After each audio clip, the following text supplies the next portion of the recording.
नमस्कार, national India news के Delhi metro NCR bulletin में आपका स्वागत है। आइए नजर डालते हैं आज की ताजा तरीन खबरों पर। यूक्रेन से लौटे भारतीय स्टूडेंट्स बोले, दूतावास की सलाह का किया पालन, घबराने की कोई बात नहीं। भारतीय स्टूडेंट ने यूक्रेन से लौटने के बाद कहा, मैं अपने देश में वापस आकर खुशी महसूस कर रहा हूँ, घबराने वाली कोई बात नहीं है।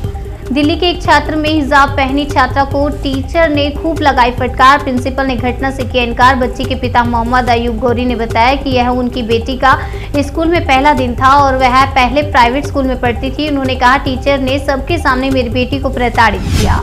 अगली खबर राजस्थान से। काली दुल्हन वाले बयान पर पूनिया ने मांगी माफी, कहा मैं सामान्य तौर पर नहीं करता ऐसे शब्दों का इस्तेमाल। गहलोत सरकार के बजट की काली महिला से तुलना करने वाले बयान पर बीजेपी प्रदेश अध्यक्ष सतीश पूनिया ने कहा कि मेरे उन शब्दों से किसी को बुरा लगा हो तो भावनाएं आहत हुई हैं तो मैं विनम्रता से क्षमा प्रार्थी हूँ। आम आदमी पार्टी ने उठाया ईवीएम की सुरक्षा का मुद्दा, चुनाव आयोग को लिखा लेटर।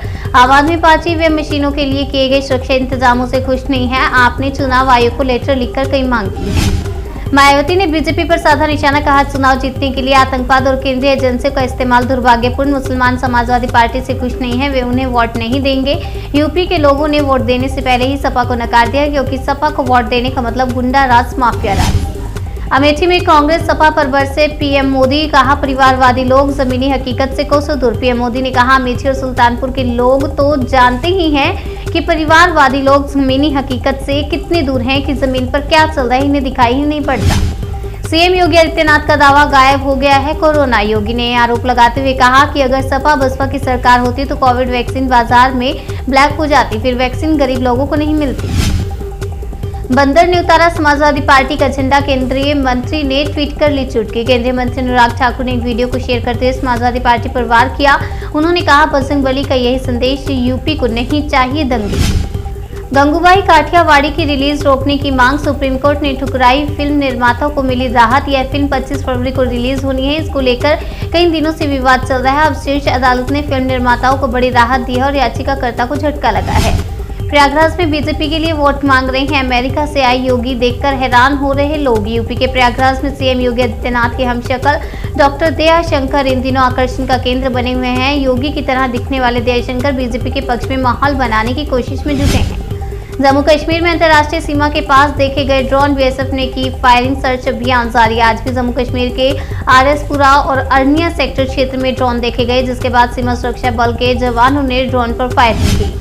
कान पकड़कर उठक बैठक कर रहे बीजेपी नेता का वीडियो वायरल, अखिलेश यादव ने ट्वीट कर उड़ाया मजाक। अखिलेश यादव ने कहा कि हम कह रहे थे ना, 700 से ज्यादा किसानों की मौत के लिए जिम्मेदार भाजपाई, अगर कान पकड़कर 700 उठक बैठक भी लगाएं तो भी जनता माफ नहीं करेगी। यूक्रेन में फंसे भारतीयों को लाने की कोशिश जारी, सरकार बोली हम पहले भी वापस लाए हैं। रूस और यूक्रेन के बीच जंग छिड़ गई है, दोनों देशों के बीच तनाव अपने चरम पर है।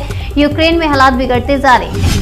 समझ लीजिए परिवारवादियों का खेल खत्म, एग्जिट पोल का इंतजार मत कीजिए। पीएम मोदी ने ईवीएम का जिक्र कर कही बड़ी बात। यूपी में 4 चरणों का मतदान पूरा हो चुका है और अब 5वें चरण के लिए पीएम मोदी और अमित शाह समेत तमाम बड़े नेता रैलियां करने में जुटे हुए। वे जमकर सपा पर निशाना साध रहे हैं। योगी आदित्यनाथ बोले, अभी बुलडोजर की दिखी है झलक, 10 मार्च के बाद दिखाएंगे पूरी फिल्म। यूपी के सीएम योगी आदित्यनाथ ने सपा पर एक बार फिर हमला बोला है। उन्होंने कहा कि सपा का नाम भले ही समाजवादी हो, लेकिन उनके काम तमंचावादी हो और सोच परिवारवादी।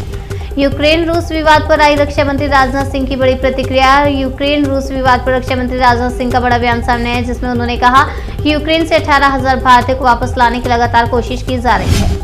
बदलती विश्व व्यवस्था में भारत का मजबूत होना जरूरी, पीएम मोदी ने रूस यूक्रेन को लेकर किया इशारा। पीएम मोदी ने कहा, बदली विश्व व्यवस्था में भारत का मजबूत होना जरूरी है। ऐसी स्थिति में उत्तर प्रदेश का मजबूत होना जरूरी है। ये ऐसे लोग हैं जो अफवाहवादी हैं, पलायनवादी हैं।